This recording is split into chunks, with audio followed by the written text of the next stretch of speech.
Honorable Minister in absentia and Professor Menon in absentia, Shri Rao, Dr. Narayanan, Ravi, Sandeep, all the other distinguished members, participants, delegates, ladies and gentlemen, good morning, and I'll try and extend a warm welcome. It's not a warm morning, but we can certainly do with a warm welcome. I must at the outset also thank the organizers for providing myself and the organization an opportunity to present some of our thoughts. I must congratulate Ravi on thinking up of a very aspirational theme for discussion.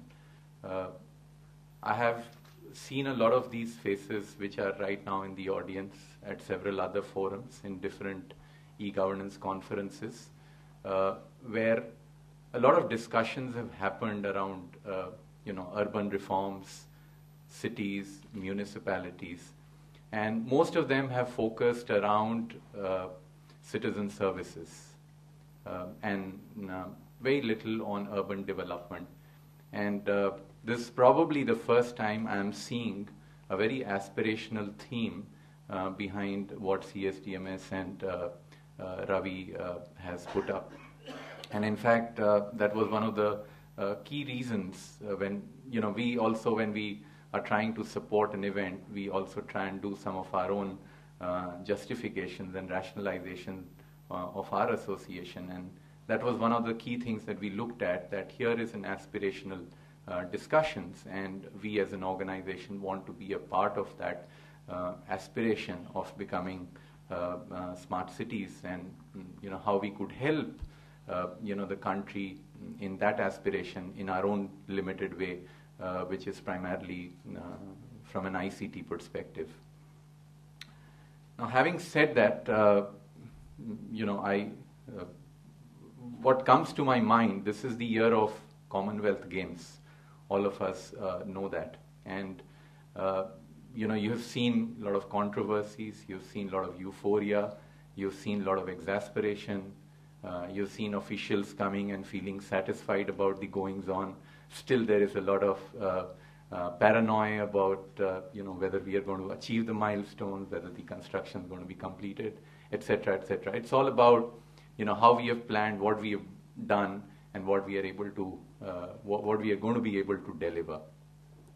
In the year of games, if I am to think of an aspirational statement as to where we may want to be as a smart city, what I can think of is probably trying to host the Olympics, and which has also gone through a round of controversies earlier, and we've heard the sports ministers saying that we should not be hosting Olympics because it is an enormous drain on funds and resources, and we are not prepared, and we may not have credibility.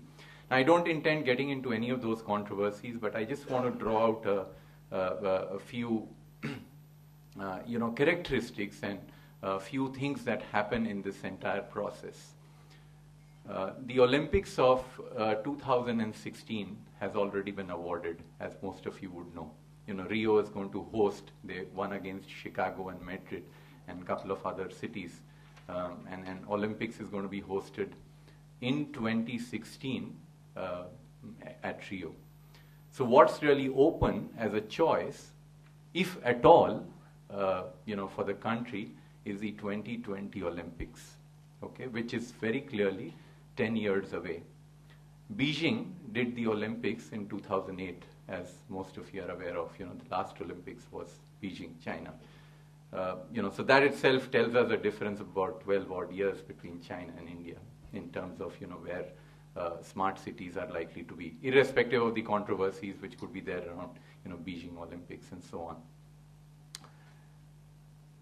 So the earliest aspirational smart city endeavor to be able to host an Olympic Games is about 10 years away. But the question is that, are we even looking at the 2020 Olympics? Because the process for evaluation of the city for the choice of 2020 Olympics is going to start in about a year. If any of you are aware of the cycle of award. It's a very, very detailed process of selection, and the selection is done about 7 years before the city is going to host the Olympics, and the process of that selection starts about 9 years before. So there is about 1.5 to 2 years which is spent on the selection of the city which is going to host the Olympics. It's a 2 to 3 tier process. There are applicant cities. So cities can apply, and there are these bid documents which are there, which run into. I've seen the Chicago bid documents, and that runs into about 45 to 50 MB zip files actually. So you can imagine the amount of data and volume and discussions that happen in these bid documents.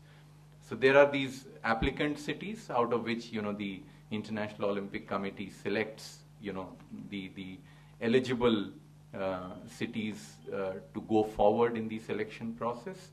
Out of the applicant cities, they draw out about 4, 5, 6 candidate cities, and then these candidate cities go through various rounds of elimination process or voting process, which happens in the IOC sessions. And the final city which is awarded must get a 50% majority vote before getting selected.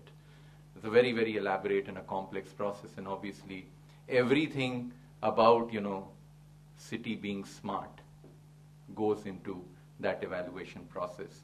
And broadly, if you see, I was trying to lay my hands on what are the specific parameters which this committee looks at, which is going to define the smart city and therefore that city getting selected. It is not easy to find that unless you actually go into that process and have some surveys around that.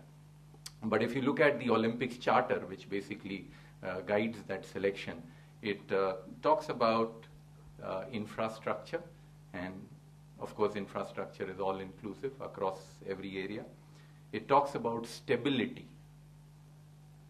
Now stability is basically in terms of the population, the growth of population, and the safety and security around that particular city, and of course the resources or the capability to bring in resources to be able to host that. These are 3 key dimensions around which a city evaluation happens in the initial stages when a city is moving from becoming an applicant city to a candidate city. This is, now you might be wondering as to why I've highlighted so much. This is not to, get into any debate on whether, we should be looking at hosting Olympics or giving our candidature for Olympics in 2020 or beyond that. This is certainly not a suggestion on that or or an exercise in trying to initiate any debate on that. This is also not to say that, there has to be a one-time momentum or infusion and not a regular visit to creating a smart city. None of these is what I'm alluding to. All that I'm alluding to is to draw out some of the key characteristics of a smart city from this entire process. Number one, that it's a very, very long-term planning process. We are not going to be converting into a smart city over 1 year or 2 years or even 5 years. It's a very long, drawn-out process. If preparedness for Olympics, and if you look at the life cycle, as I said, 7 to 9 years, selection process, and then, within those 7 years, there is foundational planning, there is operational planning, there is closer to games operational planning, and so on, for which the time periods are defined, 5.5 years, 3 years, and so on and so forth. If for that situation, there is a 7-year to 9-year planning that we need to do, obviously, if we want to create sustainability around smartness of cities, not just one-time smartness, you set up all the network for games and then it disappeared, but the sustainability of that, obviously it takes a lot of effort, it takes a number of years, and that's what I'm trying to bring to the table, that administrators, government, and all the other visionaries and consultants need to have a vision as long as that if they are going to be in a position to create a smart city. It will not suffice to have a 3-year plan or a 5-year plan around citizen services or internal efficiencies to be able to create a smart city. You've got to really have a long-term plan over a period of 10 to 15 years and see how you are going to deliver that. Number one. And number two characteristic that I would allude to here is that when this kind of a planning is getting done in preparation of a smart city, you can't adhere to just our standards.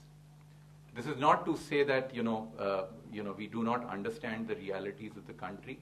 I myself have been brought up for a large part of my life in a village. I come from one of the poorest state, which is Bihar. But having said that, it is not always that you are able to create the best if you keep relating and keep working with your current situation. You have to be aspirational, you have to look out, and you have to get the standards and the benchmarks from the best and try and infuse those energies into your planning process. And that is why I would say that you really need to look at, when you're trying to create smart cities, you really need to look at world-class standards. And if at all, anyone was hoping that we were to ask for hosting Olympics, nothing less than a world standard smartness for our cities is going to work. So long-term planning and is what visionaries and the government officials and administrators need to have, and they need to benchmark against world standards if at all we were to reach anywhere close to being a smart city. So that's the inference I wanted to draw. And the other thing I would like to say is, and which I've also mentioned, is that in terms of overall vision, it is important that we look at this smartness of these cities with sustainability, which basically means that whatever we are creating or trying to create is sustainable over a period of time, and it's not just a one-time thing. And it should also be equitable. Equitable development of smart cities is very crucial because of the size that we are talking about. Sir mentioned that we are about 5,000 cities. I'm not even sure of that number. I've heard 4,000 cities, I've heard 6,000 cities, so I think 5,000 is a good average number of cities and towns that we have in our country. The size is huge. The urban growth is huge. We are talking about adding 10 Delhis, 14 Mumbais, and about 20 Bangalores in about 10 years' time. That's the kind of urban growth. Ravi pointed out 40% urban population in 2025, etc. Now, this whole thing about moving towards fewer cities is going to be very, very problematic. Just as earlier we heard articulation as articulation on the fact that let people stay where they are, create all the infrastructures, facilities in places where they are, which is a very, very good idea, because then it creates an equitable development, it reduces the pressures on fewer cities, and so on. So just as you would want to restrict rural migration to urban areas, similarly you might want to also keep a balance on development of these 4,000 or 5,000, 6,000 cities, whatever number we have, rather than trying to create or focus around 3 or 4 or 5 mega cities, because that's again going to be very, very difficult. So in terms of vision, again, what I would say is that we need to look at sustainability of the smartness that we create, or whatever smart mechanisms or technologies that we look at. And second, it should also be equitable development, so that you are keeping the pressure in the entire system a little more balanced than what you would desire. Otherwise, we are going to be bursting on seams, which we already are in places like Delhi, Mumbai, Bangalore, etc. Right? So, equitability of the smart development of cities is also very, very significant. The important thing is, so this is the vision, this is the paradigm, this is the thought process, and this is probably the characteristics and the directions. But what are the key things that we can do to deliver this? How do we land this? How do we create this? Is again, a significant question. And I would like to spend some time, minutes on, what my thoughts are, primarily again from an ICT perspective as to how we could deliver this. And there are 3 key points that I have here. The first is around, urban planning, which is obvious, which is common sense, but not well executed in our country. I think through the National E-Governance Plan, we are executing the mission mode projects, and under the JNURM, we are getting good funding. There are good consultants, good roadmaps, and good work getting done on e-governance. And that could be a great machinery to even look at urban planning in a more emphasized and a more focused manner. There is a fair bit there, but the larger part of concentration from an ICT perspective is on citizen services. So if you look at those 8 areas of e-governance which the minister actually earlier pointed out, a lot of them from an e-governance perspective is focused on citizen services. There is an element of planning in there, but I think we need to jumpstart the need for urban planning in those areas. And that could, from an ICT perspective, and I'm not talking about an infrastructure perspective, because I don't think I'm in a position to comment on how transport should develop or how the solid waste management system should develop. But from an ICT perspective, IT perspective, IT has a huge role to play in that urban planning process. First and foremost is having visibility into the sustainability of resources. Our commissioners and chairpersons of municipalities today, and I can say that for sure, are severely lacking in terms of the visibility that they might have from their IT systems as to what's the kind of water resource availability and depletion over next 5 to 7 years. What is the kind of energy consumption and energy saving measures which are happening, and what's the potential energy scenario 7 years down the line? What is the impact climate change is having on health of people? Now, this kind of a visibility is not available. I'm sure commissioners, senior administrators are longing to have this from IT systems. But IT systems are today generating licenses, certificates, focusing on accrual accounting, etc. Those are important, significant, done that, been there, etc.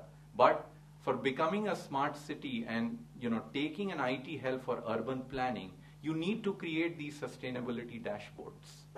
And unless the senior officials, administrators have these sustainability dashboards, they are not going to get a picture of what's coming. It's all very, it then becomes person dependent, and a person can't have visibility all across such large phenomena. So I think these sustainability dashboards are going to be very important. Project planning, project management is going to be very important. GIS, of course, from a planning perspective is very, very significant. The other most important thing from a urban planning perspective is also, and that is where IT can help significantly, is to provide interoperability and integration across agencies which operate to create a smart city. So there is not one organization, there is not one municipality. In Delhi, you can count the number of organizations which are going to be responsible for creating a smart city. Right? There is an NDMC, there is an MCD, to say the least. Then you have host of agencies which are going to be important. There's going to be a Delhi Transport Corporation, there's going to be the electricity agencies, there's going to be the metro, there is going to be the Delhi police itself will be a significant part of creating elements of smart city. So there are these Delhi is a large city, but even if you went to a smaller one, there are going to be these multiple agencies, 10 to 15 agencies which need to collaborate together and work together and share certain IT systems and IT infrastructure, to be able to create that mechanism of urban planning which will cater towards smart city. So you need to look at platforms, you need to look at solution which ensures this integration, which ensures this interoperability across agencies. And aware of projects that we have done where, for example, there is GeoShare. So there is a geographical information system which has been set up on some Microsoft platform, and which is shared across all agencies for various facets of life, and which is assisting people. From just using maps, you can do almost everything, whether it is water, whether it is health, it is education, it is entertainment, it is events, it is restaurants, whatever. So this GeoShare project actually enables each one of these things. So urban planning is one of the most significant things, and as I mentioned, the key components there are going to be the sustainability dashboards and interoperability within agencies, and that is where IT and larger platforms of IT have a very, very big role to play. The second recommendation or suggestion or a dimension of what I think makes for a smart city is also capabilities, ICT capabilities, which enhances productivity and citizenship. And what I'm talking about here is, again, aspirational, going beyond digital inclusion. Though we had digital inclusion mentioned as an important component, but I think as far as the urban areas are concerned, particularly the larger urban areas, or for actually any urban area if you take, I mean for me, one of the benchmark is, let's say, Patna, where I have my house and which I'm able to visit maybe every 4 months or 6 months. This digital inclusion is not such a big thing at the moment as far as the urban areas are concerned. Even in smaller cities, people have their broadbands at home, people have PCs and laptops, and there's a fair bit of digital inclusion. People have their mobile networks, and they use a business phone even in smaller cities and so on. So people have mechanisms of having got themselves digitally included, whether through mobile or network or whatever. So we need to take this a little beyond in terms of the overall citizenship and overall productivity improvisations. What I'm referring to here are two things. One is that government in its own mechanism, and those parts of government which is responsible for creation of a smart city, in its own mechanism creates technology environment which makes them more productive from an IT perspective. So all kinds of productivity tools, which could be anything for their day-to-day working. It could be integrated pieces of software, it could be some desktop solutions, or it could be integration solutions. Whatever makes them more productive is an important component there, so that this entire work of execution, there is you remove redundancies and reduce losses of time. And the second aspect of this is how government is able to engage with the citizens, and that is what I call as citizenship plan. And we got that example of Twitter at the London Tower, and that's what I'm referring to. What is the kind of networking or collaboration capabilities that government is able to create with citizenship, and not just the digital inclusion. So productivity and citizenship is an important thing, and that's where, again, ubiquitous technology is that can help. Technology which is present, omnipresent, which allows connectivity anytime, which allows social networking, which allows any kind of enablement, collaboration across citizens and agencies. And the third and the last point that I would like to make in that sense is, one of the ways to jumpstart this entire smart city is if the city took on at least that one smart thing that it is going to be known for world over, right? We do that in the area of food. Delhi is known for its butter chicken. If you go down south, Chennai is known for its Murugan idlis. If you go to Mumbai, it is known for its vada pav. If you probably go to Kolkata, it is known for its rasagullas. So, we probably, one of the ways to jumpstart this is that if a particular city could look at that one big thing that they are going to do from an IT perspective to get itself catapulted in that smart city framework. And that could be anything. It could be green IT usage. It could be, a city having most hotspots across, Asia. Or, it could be, things like, having printers and faxes from the bus transport system. It could be anything. The choices are in abundance. There are, 10 to 12 such big theme choices which the city could choose from. And if the city selected at least one of them and executed on that, that itself could catapult, that city into some parts of that being a smart city. So these are the thoughts that I had. I think IT has a significant value to add in the creation of smart cities. I think the very name suggests that ICT has a big role to play here. And I do wish the organizers a very, very good luck with the entire seminar. And thanks a lot. Thanks a lot for your patient hearing.